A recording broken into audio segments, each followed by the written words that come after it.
Hello, everyone, and welcome to our webinar, Monitoring Self-Assembly in Complex Fluids with Viscosity. Today, we'll be discussing the use of our fully automated VROC Initium 1 Plus viscometer to characterize the self-assembly of both surfactant and milk protein formulations. We'll be focusing on the benefits of concentration-dependent viscosity measurements and the information that can be extracted. We will also, for the surfactant solutions, present viscosity as an alternative method to surface tension for identification of the critical micelle concentration. Today's webinar will be hosted by Dr. Christian Ochoa.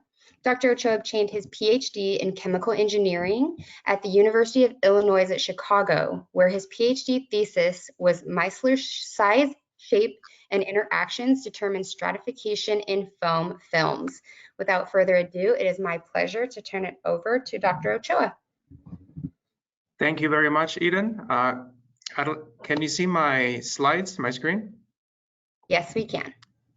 Perfect. So today I'm going to talk about how we can use these viscosity measurements to monitor the self-assembly in these complex fluids. We're going to be focusing on surfactants and protein solutions. So amphiphilic molecules contain a hydrophobic and as well as a hydrophilic region. And the schematic here is the surfactants. So this is an amphiphilic molecule with this nonpolar hydrophobic tail and this polar hydrophilic head group. So an example of such a surfactant is a widely used surfactant called sodium dodecyl sulfate. It's also known as sodium lauryl sulfate. So this is a surfactant with a negatively charged head group. And it's widely present in household cleaning products like shampoos, soaps, and it's also present in gel electrophoresis techniques. So when the concentration of this surfactant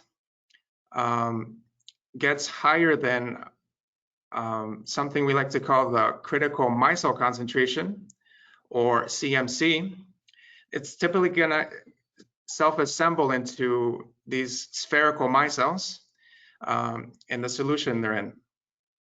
So these micelles help additionally with solubilizing oils and dirt, and also helps with enhancing the stability of emulsions and foams. So for this talk, we're going to focus on dilute solutions that are containing these SDS and SDS micelles. So this CMC is going to be affected by things like your temperature, the charge you have on your surfactant head group, presence of any salt that you add to the system, pH, and even the solvents that you use. So water, for example, or glycerol, or other solvents. So for this talk, we're going to focus on using viscosity measurements with our RioSense VROC instruments. And this is going to be done to calculate the CMC of SDS solutions in multiple solvent conditions.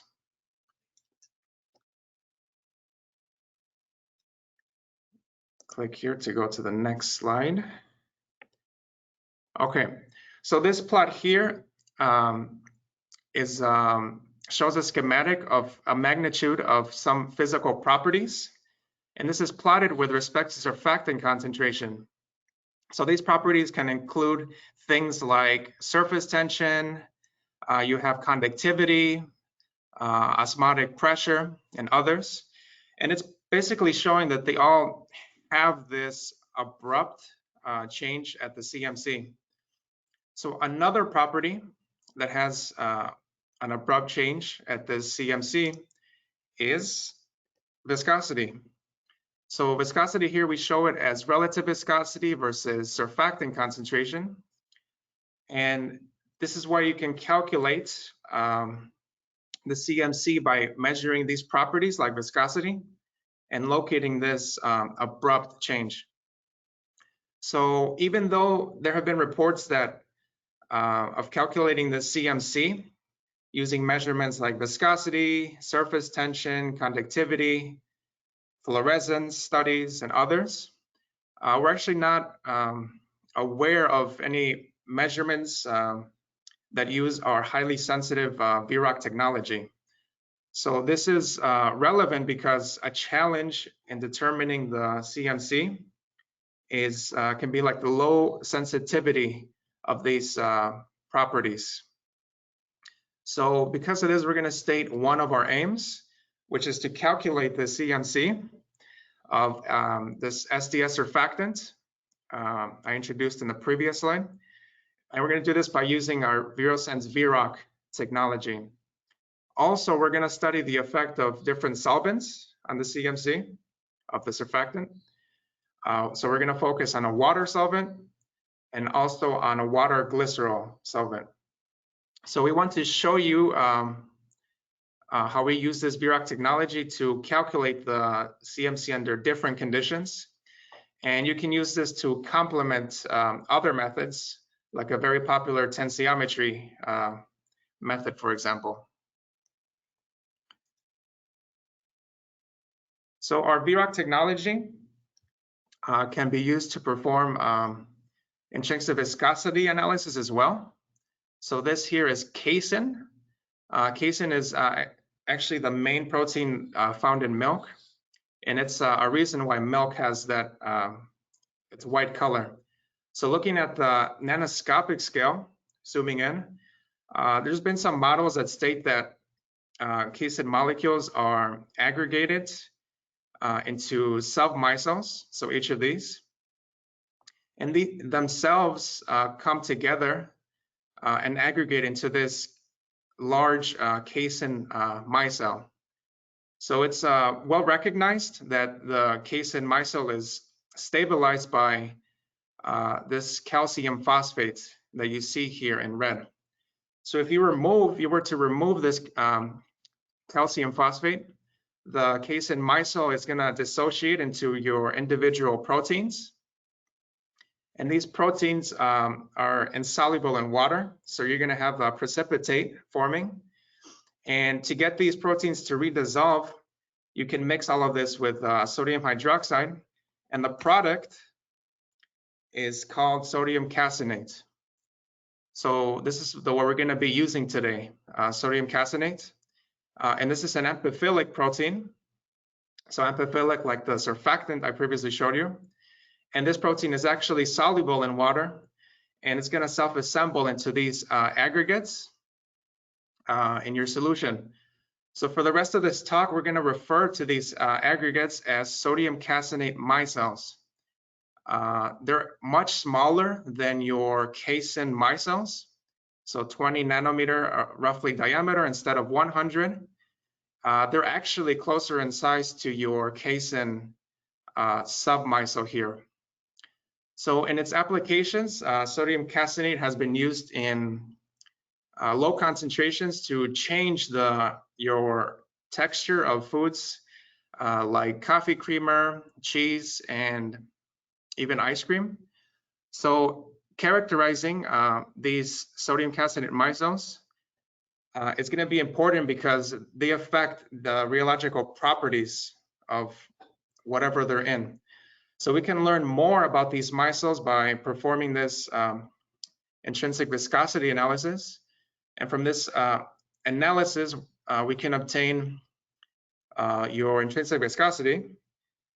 And that is our second aim of this presentation, as shown here. And we can also calculate the micelle hydrodynamic radius and your volume fraction, which is our third aim of this talk.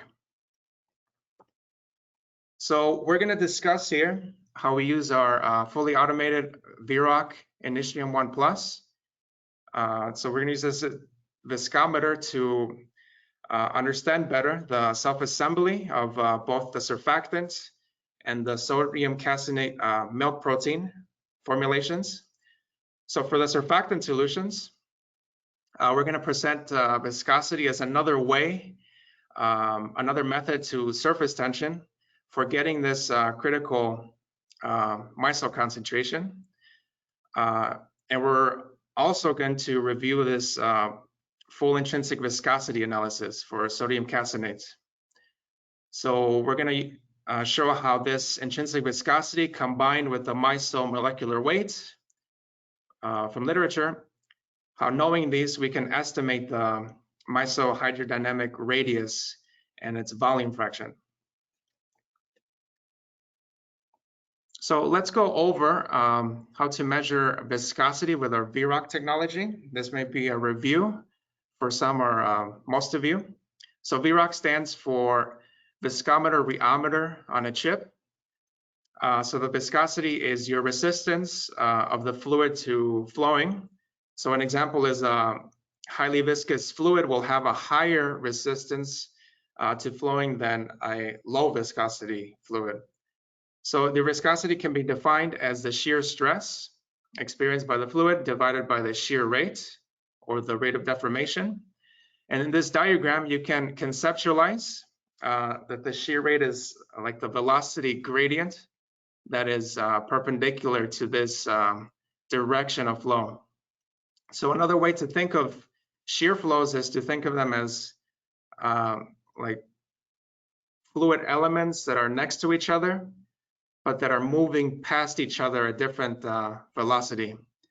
So if at this microscopic, nanoscopic level, the viscosity of your fluid is like your molecular friction between the molecules or particles, or your self-assembled structures like micelles. So this viscosity can be sensitive to what's happening at this level, and it's going to inform us on the structure of these elements. So our VROC technology is different than rotational instruments or even gravity capillary tubes. So it's a combination of microfluidics and MEMS, or microelectromechanical systems. So it consists of this rectangular microfluidic channel, and it has these 4 pressure sensors aligned along the base of it. And we control the flow rate through the channel and get the corresponding linear pressure drop along these 4 sensors. So from the flow rate and the fixed channel dimensions, as you can see here, we calculate the shear rate. And from the slope of the pressure drop, as well as channel dimensions, we calculate the shear stress. So we take these values of shear rate and shear stress, we put them into this equation and get the viscosity. So that's pretty much how the core of the technology works. So this technology is what's embedded into the viscometers. And here is the viscometer, the Initium 1 Plus. And it's the one that we used for our data for this webinar. So this is a temperature controlled instrument and allows you to have a high throughput and automatic measurements. So it has these multiple parts that work with each other. So you start off by placing your prepared solutions either in a 96-well plate, or you can put them in your waters vials that go into a 40-valve rack. So after setting up your experiments in the software, the instrument takes care of the rest of the steps. So that includes loading your sample for measurements, measuring the viscosities, and cleaning all the relevant flow pads, syringes, needles. So what the system does is that it uses its auto sampler to automatically load your samples from here over to the test syringe via this injection port. So the syringe that loads this sample is then taken over to the cleaning port, and that will be cleaned thoroughly. So that cleaning will use up one or multiple solvents, which are stored here on the left in these 3 separate solvent bottles. So now the solution is, your solution is in a test syringe. What the test syringe does is that it introduces the solution into the chip, and it's pumped at the desired shear rate that you want it to be at for the viscosity measurements. And you have the option of selecting retrieval feature in our software. So what this means is that after this test syringe pumps all the solution past the chip, it then pumps in the opposite direction to retrieve your solution. And this allows you to get perform like lots and lots of measurements with only one loaded volume. So if you wish like not to throw away your tested sample, let's say your sample is pretty expensive, so you can also recover that sample with this system. So all you have to do is specify in the software that you want sample recovery. And once you do that, the auto sampler will come back to the injection port, remove the sample from here, from the test syringe, and place it into any vial location that you want. So after the measurements, the system will take care of all the cleaning of the flow paths, and that will remove all traces of your tested solution. So again, this is done with one or multiple solvents shown here on the left. So for most cleaning protocols that you will need are already they're already pre-installed into the system. You just have to hit the drop-down menu in the software. You choose the right one based on how much sample that you loaded and how viscous your sample is. But let's say you want to modify these loading and cleaning protocols. Let's say you have a particular sample, a special sample. If you want to do that, we strongly suggest that you contact us to help you with that. You can also contact us if you want help with making measurement protocols. So knowing that we have this,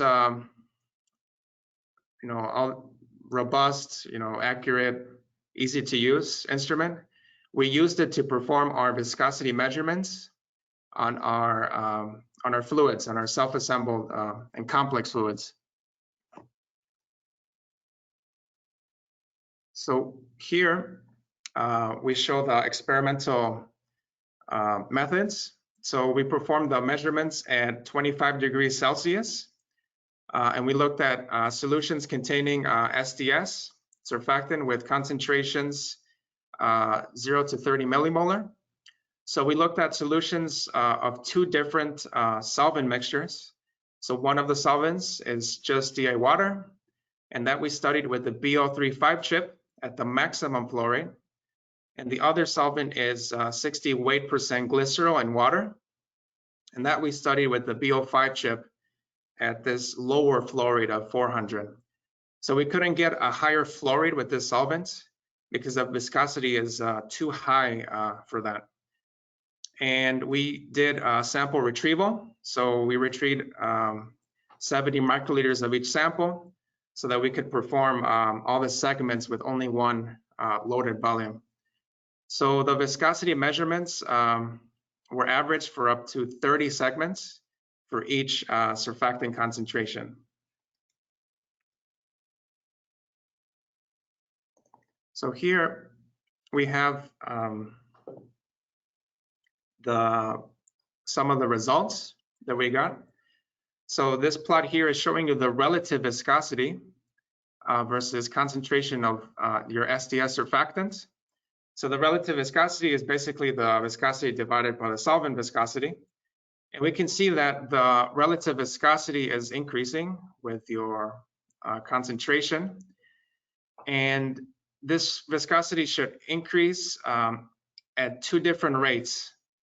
So it will increase at a certain rate below the critical micelle concentration, but at a higher rate above your CMC. So the more concentrated samples with your micelles will have this larger rate of increase than your more dilute samples that have no micelles. So where this rate of change is going to mark your CMC.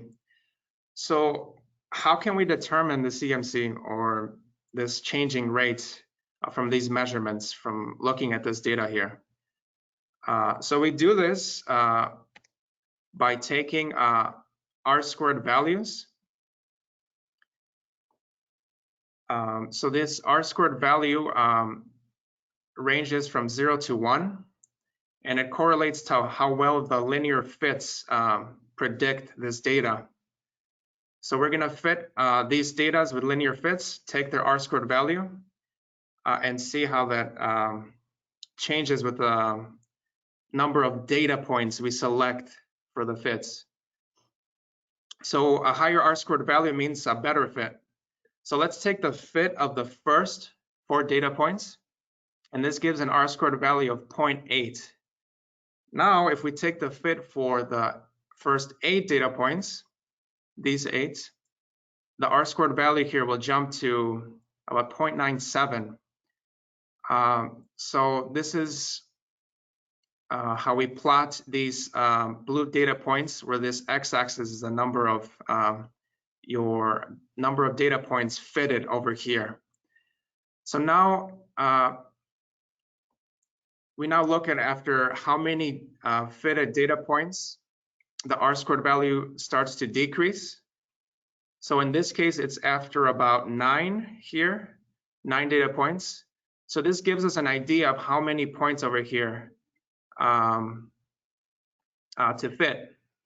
Similarly, we can determine how many data points to fit, starting from the highest concentration instead of from the lowest. And we take fits from, once we know which ones to fit, we take fits from both sides, extrapolate them, and take the CMC where they intersect. So here we get a CMC of about 8 millimolars. And for this is for your the solvent that is only water. For the solvent that is 68% glycerol, that's shown here on the right, the CMC value is about 13.5. So these values for both solvents, they agree with the literature. And this higher CMC for the 68% glycerol is actually expected, because this solvent, glycerol, has lower dielectric constant. So this pretty much translates to less attraction between the hydrophobic, these hydrophobic regions of the surfactant. So it also means that these head group, so as you know, these head groups are charged, and these will be, this repulsion will be stronger in your glycerol solvent than in your water solvent. So all of these factors will oppose the formation of micelles, which means now you need more of this higher concentration of your surfactant to get micelles to form, hence this higher CMC. So for the second set of experiments, we looked at the intrinsic viscosity of this sodium caseinate milk protein.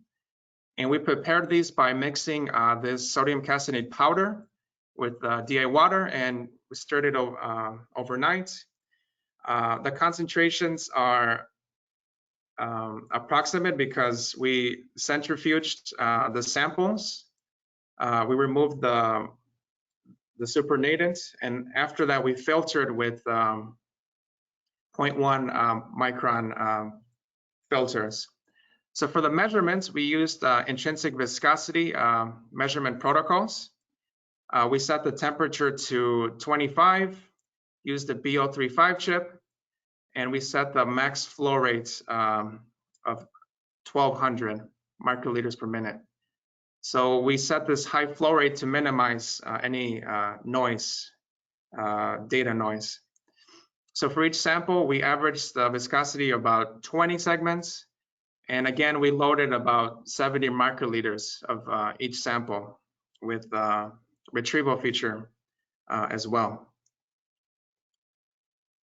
So using our protocols, we got some interesting data. So this plot here shows us the viscosity as a function of sodium caseinate concentration, grams per deciliter. These symbols actually have error bars, but they're smaller than the size of the symbols. So this is showing how accurate our instrument is for these low viscosity and dilute samples. So you can see that viscosity increases quadratically with your concentration. And this quadratic rise is indicating that we can do intrinsic viscosity analysis for these concentrations. So to perform this analysis, intrinsic viscosity, we need to first rescale the viscosity. So to rescale the viscosity, we did that. We rescaled it into both the reduced and inherent viscosity, which are plotted here. So the reduced viscosity is your relative viscosity here, -1 all divided by your concentration. The inherent is the natural log of the relative viscosity divided by concentration. And the Huggins equation here and Kramer equation here show a linear relationship. So if you look at these first two terms, they're showing a linear relationship between your rescaled viscosity and your concentration. So you can see that the y-intercept, so that would be this term here, of this line gives you the intrinsic viscosity, which is this term. So this intrinsic viscosity is going to tell you about the viscosity enhancement due to the presence of these sodium caseinate micelles. And also tells you how well like the water molecules are hydrating these proteins. So a slope of this line, if you look at this term here, this is the slope. This gives you the Huggins and Kramer constants. And these constants identify like the interactions between the neighboring micelles. So we take these linear fits shown here of these viscosities and extrapolate them to zero concentration, or basically the y-intercept, we get the intrinsic viscosity. And that is about 0.21 deciliters per gram. So the units are actually the inverse of the concentration. If you look at the literature, the intrinsic viscosity is about 0.15. And the difference between ours and theirs may be due to chemical composition between batches and other factors I'm not aware of. So if we compare this intrinsic viscosity to, let's say, BSA, like globular protein in water. So the BSA one is about 3 times lower than this. So we use this intrinsic viscosity values as well as the reported molecular weight of the sodium caseinate micelle to calculate the hydrodynamic radius of this micelle. So basically the hydrodynamic radius is the radius of this hydrated micelle. And this radius can also be obtained if, from your diffusion equation using the Stokes-Einstein equation. So if you want the derivation for this equation here, you can actually check one of our previous application notes. I think that one is called intrinsic viscosity of analysis of protein solutions. So using this equation, we get the hydrodynamic radius of about 11 or 12 nanometers. And this agrees with literature values for micelles and solution, dilute solution with added salt, and for casein submicelles. So if we compare this to the radius of BSA aggregates, BSA radius is about 4.4, so it's a little less than half of this. Now, if you take the concentration, the micelle molecular weight, calculated hydrodynamic radius, you can get the volume fraction. So this volume fraction is essentially, it's equal to the micelle number density times the micelle hydrodynamic volume. So this micelle number density is the concentration here times Avogadro's constant divided by molecular weight. And this term here, 4/3 pi r cubed, is the hydrodynamic volume, just the volume of the sphere. So we could do calculations and obtain your hydrodynamic volume fraction of about 0.04 to 0.14 for our samples in this concentration range that we looked at. So to conclude here, we used the VROC Initium 1+ viscometer to learn more about these surfactant and milk protein solutions.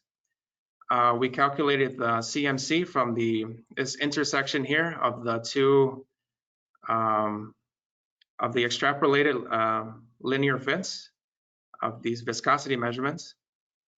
And we did this for solutions that contain glycerol as well as with no glycerol. And our results from those agreed with the published literature, which used different experimental methods.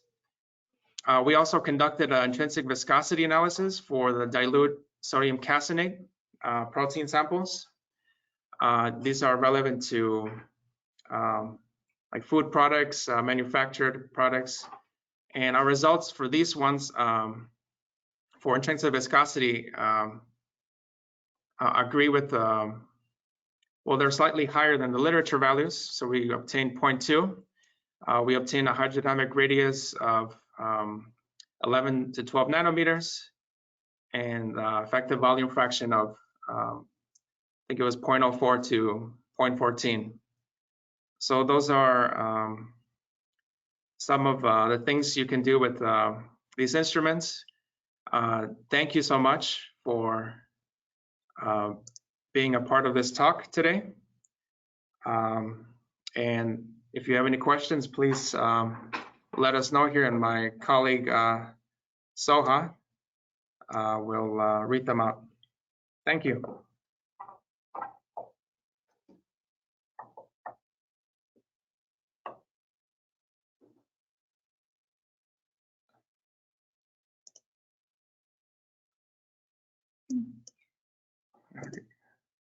Okay.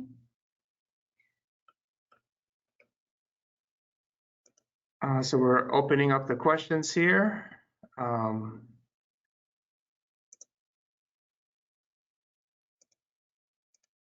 do you, oh, this one here. Okay. Thank you, Christian. The question here is, what size of particles in the test solution is problematic for testing in the chip? Any guidelines for samples that may contain particles? So the size of the particles in the test solution that can be problematic for testing in the chip. So the guidelines is that you don't want to have particles with diameter greater than about 1/10 the depth of your chip. So let's say your chip is 50 microns, so your BO5, for example.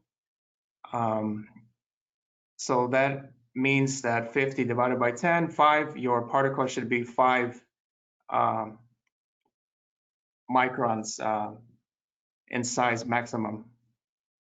And if you have slightly larger particles than that, for some of our instruments, we have larger, we have chips with larger depths, so 200 microns in depth.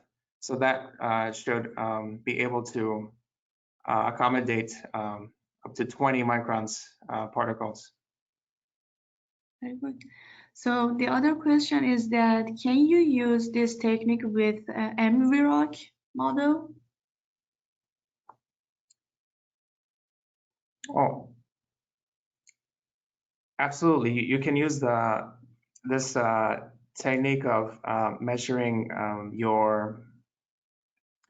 the viscosity of these dilute samples So we would recommend using an A chip available for the VROC model.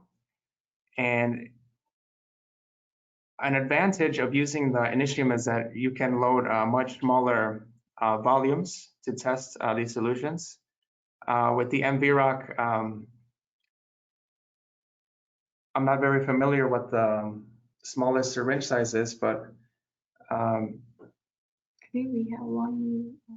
I think 1 milliliter might be the smallest syringe size. So if you have enough solution to test with, absolutely you can perform these measurements. Yeah.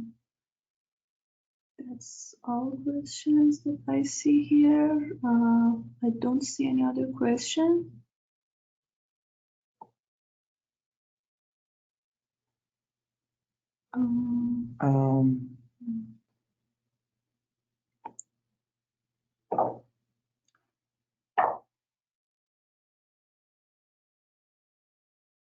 Okay, I think that's all question. So I think we can end it up here today.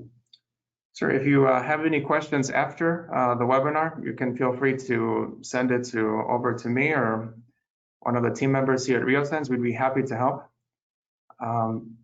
Yeah, on behalf of Soha and me, thank you very much for attending today. Thank you. Have a great Labor Day weekend.